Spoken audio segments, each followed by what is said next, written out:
네, 안녕하세요. 멘탈이 전부다의 철영입니다. 네, 이번 주는 시작부터 이슈가 굉장히 많은 한 주가 되고 있습니다. 미국 증시는 테슬라가 10% 급등한 영향으로 기술주 투심이 살아나면서 전반적으로 상승한 반면 암호화폐 시장은 FTX 관련된 악재로 급락을 했습니다. 참고로 이번 영상에선 전체적인 시황에 대해서 다루고 현재 이슈가 큰 테슬라와 암호화폐 관련된 얘기는 또 별도의 영상으로 더 자세히 다룰 예정이니 관심 있으신 분들은 그 영상들도 기대해 주시면 좋겠습니다. 일단 전체 상황부터 짚고 가자면 이번 주는 수요일 발표되는 CPI가 정말로 중요한 한 주가 될 것 같습니다. CPI 발표를 앞두고 달러가 지난주 대비해서 큰 폭으로 하락을 했는데 이것은 CPI 발표를 앞두고 계속 올라온 것에 대한 경계감도 있겠지만 엔화와 위안화의 영향도 있습니다. 일본은행이 십수년간 지속해온 마이너스 금리를 끝낼 수도 있다는 뉘앙스의 발언을 하면서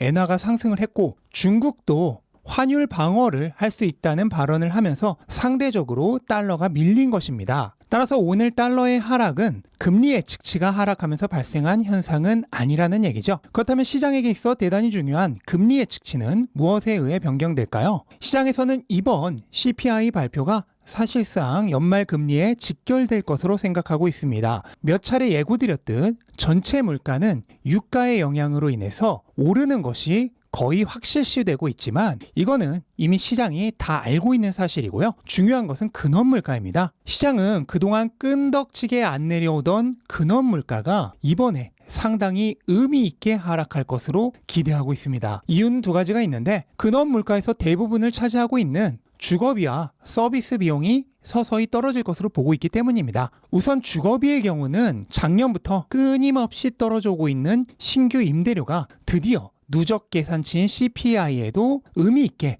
영향을 줄 것으로 보고 있는 점이고 서비스 물가의 경우도 임금 상승률이 느리지만 분명하게 우하향 추세를 그리고 있죠. 임금의 상승폭이 점점 줄어들고 있고 그로 인해 서비스 물가도 하락할 것으로 기대하고 있는 것입니다. 따라서 이제 드디어 천천히 떨어지던 근원 물가가 조금 의미 있게 하락할 것으로 보고 있는 것인데 만약 이 예상에 뒤통수를 쳐버린다면 그땐 시장 반응이 정말로 안 좋겠죠. 따라서 이번 CPI 발표는 그 어느 때보다도 근원 물가가 중요하다고 봐야겠습니다. 그리고 오늘 미국 주식은 이슈가 많았는데요. 일단 테슬라가 무려 10% 올랐습니다. 모건 스탠리 그리고 아담 조나스가 테슬라의 슈퍼컴퓨터 도조의 잠재 가능성으로 인해 테슬라의 시가총액이 약 5천억 달러 증가할 수 있다면서 목표 주가를 기존의 250달러에서 400달러로 대폭 상향시킨 덕분입니다. 오늘 상승 전에 테슬라의 시가총액이 약 7천억 달러 후반대였으니까 5천억 달러가 추가된다고 하면 현재 가치에서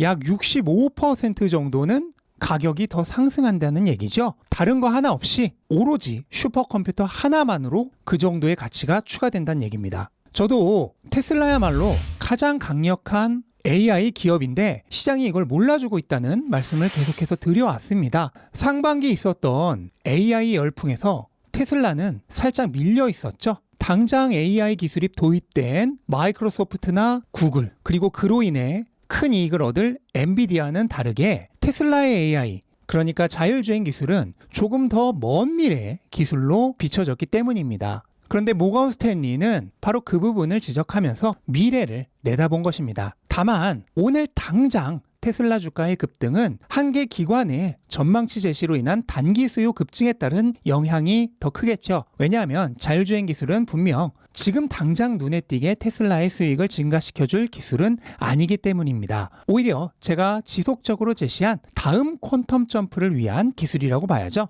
따라서 이번 뉴스로 인한 열풍이 지나가고 난 이후의 테슬라의 가격은 당장 전기차가 얼마나 팔리고 어느 정도의 수익을 내느냐 하는 현금 창출 능력에 따라 움직일 가능성이 더 크다고 봐야겠습니다. 따라서 단기적으로 보시는 분들이라면 주가 따라잡기는 조심하시는 편이 좋겠습니다. 그리고 오늘은 테슬라 외에도 메타 역시 주가가 많이 올랐는데 역시나 AI 때문입니다. 메타가 챗 GPT에 준하는 수준의 새로운 AI를 개발하고 있다고 발표하면서 주가가 크게 올랐습니다. 또 퀄컴은 2026년까지 애플 아이폰에 5G 모뎀 칩을 공급하기로 하면서 4% 상승했습니다. 그리고 당장 내일은 애플의 신형 아이폰의 발표가 있죠. 애플에게 있어 아이폰은 매출의 절반을 차지하기 때문에 굉장히 중요합니다. 원래 신형 아이폰이 발표될 때는 사전에 기대감에 상승하다 정작 발표 후 하락하는 패턴이 많았는데요. 이번에는 직전에 중국 리스크로 급락을 했었기 때문에 오히려 반대되는 상황이 전개될지도 모르겠습니다.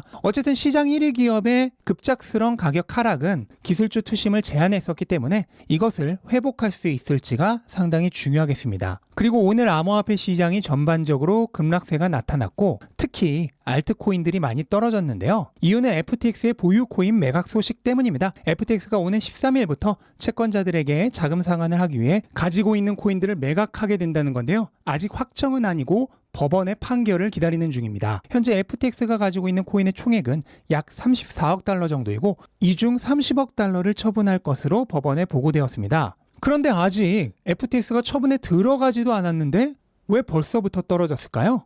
간단합니다. 시장은 항상 먼저 움직이죠.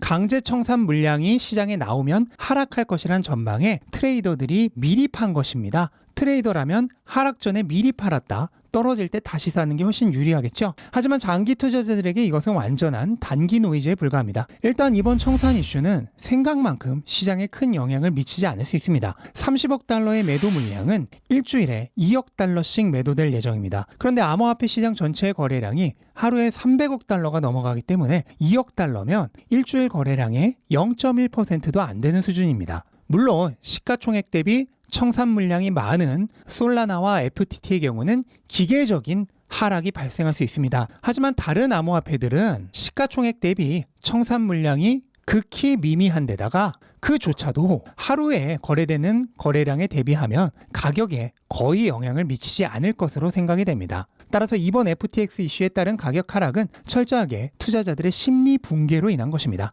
단기적 노이즈에 따른 패닉 매도, 그 이상도 이하도 아닌 것이죠. 만약 장기 투자자라면 이런 이슈에 흔들릴 이유가 전혀 없습니다. 오히려 이런 기회를 더 싸게 매집할 수 있는 할인 기간으로 삼으면 되겠습니다. 오늘처럼 뉴스에 의해 급등한 자산도 있고 반대로 급락한 자산도 있습니다. 하지만 매일 말이 바뀌는 뉴스들로 인해 언제 오르고 언제 내릴지 우리는 예측할 수 없습니다. 또한 그런 것에 의지하여 투자를 해서도 안 되겠습니다. 올바른 투자는 오늘이나 몇 주 후 또는 몇 달 후의 가격 변화에서 이득을 얻으려고 하지 않는 것입니다. 투자란 미래의 더 큰 구매력을 위해 잠재적 가능성에 자금을 투입하는 행위인데요. 그것이 투기가 아닌 제대로 된 투자였다면 몇 주나 몇 달 정도의 짧은 시간으로는 미리 알아본 자산의 가치가 현실화되기엔 턱없이 부족한 시간이기 때문입니다. 우리는 싹을 뿌려둔 것입니다. 오늘 얼마나 자랐는지, 가지는 얼마나 뻗어나왔는지 당장의 성장에 너무 집착하지 않으셨으면 좋겠습니다. 미래에 크게 자라있는 모습을 상상하시기 바랍니다. 바로 그곳에